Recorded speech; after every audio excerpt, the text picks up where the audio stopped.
उत्तर प्रदेश का एक निम्न स्तर का कम पढ़ा लिखा अल्पज्ञानी यूट्यूब कंटेंट क्रिएटर एक कंटेंट बनाता है, एक घटिया सा कंटेंट बनाता है और इंदौर के सांसद शंकर लालवानी के बारे में भला बुरा कहता है, उनके लिए घटिया भाषा का प्रयोग करता है। इंदौर के सांसद की टीम जब उस पर एफआईआर दर्ज कराती है तो हाय तौबा मच जाती है। इंदौर के ही कुछ तथाकथित पत्रकार और यूट्यूबर और विपक्ष के कुछ नेता इस पर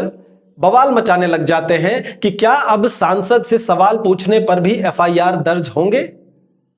सांसद से सवाल पूछे जाने पर एफआईआर दर्ज नहीं होंगे, लेकिन अगर सांसद से, विधायक से या किसी भी पद पर बैठे हुए किसी भी व्यक्ति से अगर सवाल पूछने का तरीका घटिया होगा, भाषा घटिया होगी, तो एफआईआर दर्ज होने चाहिए। उत्तर प्रदेश का वह यूट्यूबर एफआईआर दर्ज होने के बाद माफी मांग रहा है और यह उम्मीद कर रहा है कि उसे सांसद से माफी मिल जाएगी और एफआईआर वापस लिया जाएगा। मुझे नहीं मालूम कि इंदौर के सांसद और उनकी टीम क्या करने वाली है, लेकिन मेरे विचार से यह एफआईआर वापस नहीं ली जानी चाहिए। एफआईआर पर कार्रवाई होनी चाहिए, उसे पुलिस के द्वारा उत्तर प्रदेश से उठाकर इंदौर लाया जाना चाहिए ताकि इस तरह के घटिया, ओछे और निम्न स्तर के यूट्यूबर तक ये मैसेज जाना चाहिए कि आप एक यूट्यूबर हो, आप मनोरंजन के लिए कितना भी ओछा कंटेंट बनाएं, मगर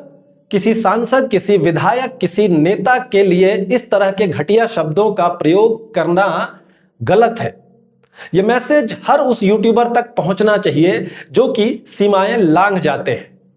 और जो लोग ये सवाल खड़े कर रहे हैं कि क्या सांसद से सवाल पूछे जाने पर एफआईआर दर्ज होना चाहिए,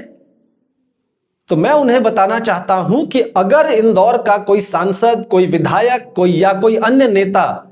अगर उनसे कोई शिकायत है हमें, तो उनसे सवाल हम पूछेंगे, हम इंदौर के लोग पूछेंगे। अगर कोई नसीहत देनी है तो उस नेता तक हम पहुंचेंगे या फिर कंटेंट बना करके भी उनसे सवाल पूछना, उनको नसीहत देना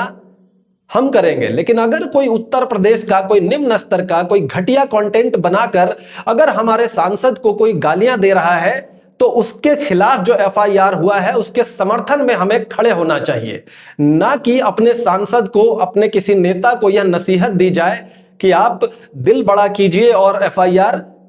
वापस कीजिए।